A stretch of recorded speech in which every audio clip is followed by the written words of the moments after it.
David, congrats on the big win on Saturday. Just kind of talk about, for you personally, how great it was to have a significant role in helping your team get a big win. Man, I just like to go out there and play. The whole offense did well. We talk about winning our one-on-one battles week in and week out, and that's the key to success.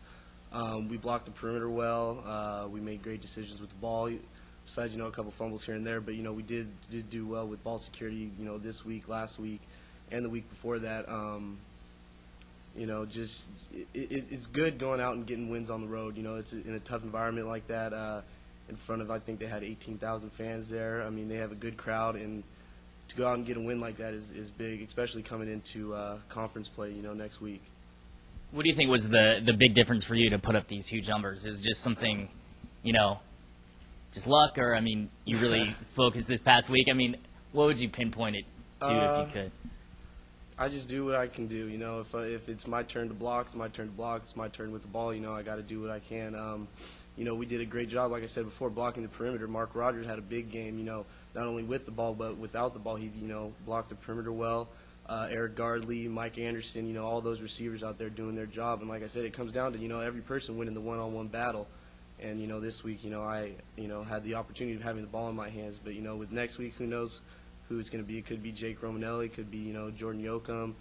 It could be anybody. That's why we have a very explosive offense, and it's, good to distribute the ball to all the weapons.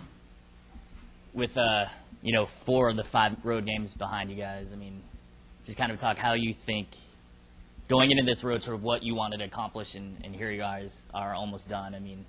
Where do you think you guys stand right now? My goal was to win, all 5 road games. I think that was everyone's goal on the team.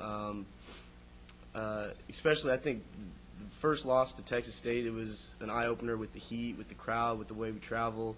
But I think, as a team, we turned around and took that adversity and have learned to cope with it and, take the punches and dish them out of our own.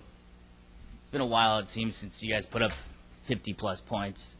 Is that just like everything's clicking in your mind, or is that just the potential you guys have with this explosive offense? That's honestly the potential we got. Being able to run triple, it starts with that, and then it goes on to, the big play potential. We got Dominique Johnson, who's a fantastic receiver. We got other slots, Mark Rogers. Andre Broadus is, he can go at any minute. He had a touchdown called back that was a 70-yard touchdown that could, added another touchdown to that game. But I really see us as a very, very big play offense, very explosive, and we should be doing this a lot more. Hey, David. Congrats on the win. 4 road games down.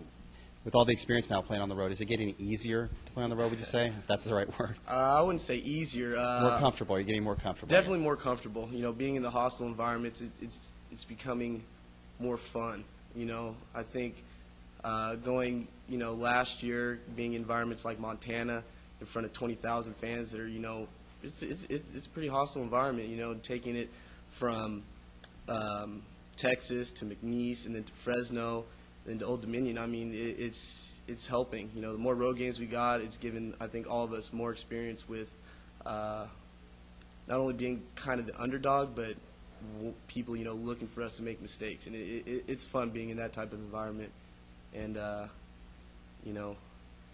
turning eyes our way instead of on the home team.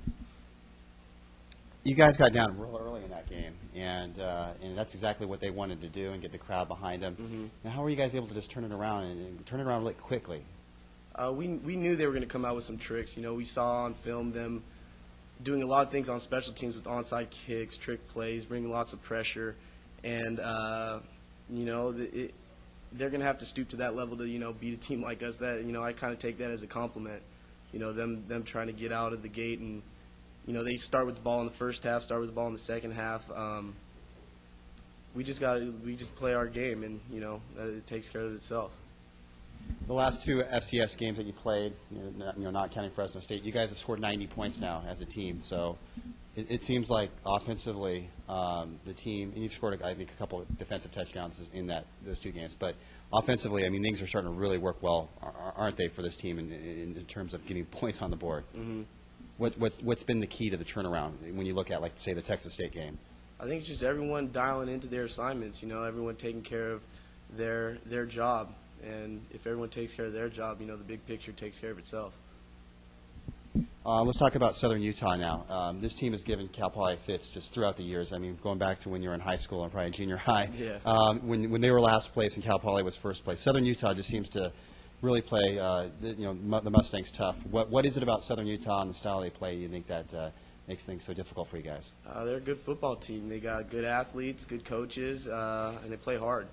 You know, it's going to take all 11 guys on offense, all 11 guys on defense, you know, playing to get a win. And with such a small conference, I mean, every game is magnified in the Great West. So talk about the importance of this game, plus they're one of the favorites going into the season, and just the challenge of going out on the road and playing a good team. It's the same thing we've done week in and week out for the past 4 weeks. We look at every team just the same, evaluate them, their strengths, their weaknesses, and try to take advantage of them. And Eric, the trip out to Southern Utah, are you guys busing? Is that right? Okay. So that's a challenge. I mean, it's going to be a long bus ride, as it usually is to Southern Utah. I think you've done it before, right? I have one time, yeah. How difficult is that trip? It's not fun. It's not fun, but you know what? It's all part of the whole big package. It's just you got to take it, to roll with the punches and get a win. That's all we got to be focused on. Can't be worried about the bus ride and stuff like that. And one last question from me. I mean, the light is at the end of the tunnel now with 4 down, 1 to go. I mean, how nice is it knowing that you guys are going to have a home game here fairly soon? Because it's been 1 month exactly since you did play here at home. It's nice. You know, we get home from these road games, and it just feels so nice to be home. And it's going to be great to have a home game in front of a home crowd. You know, against Montana, school wasn't in session, so it's going to be really nice to have the student body here supporting us and stuff like that. Thanks, David. Thank you. Good luck.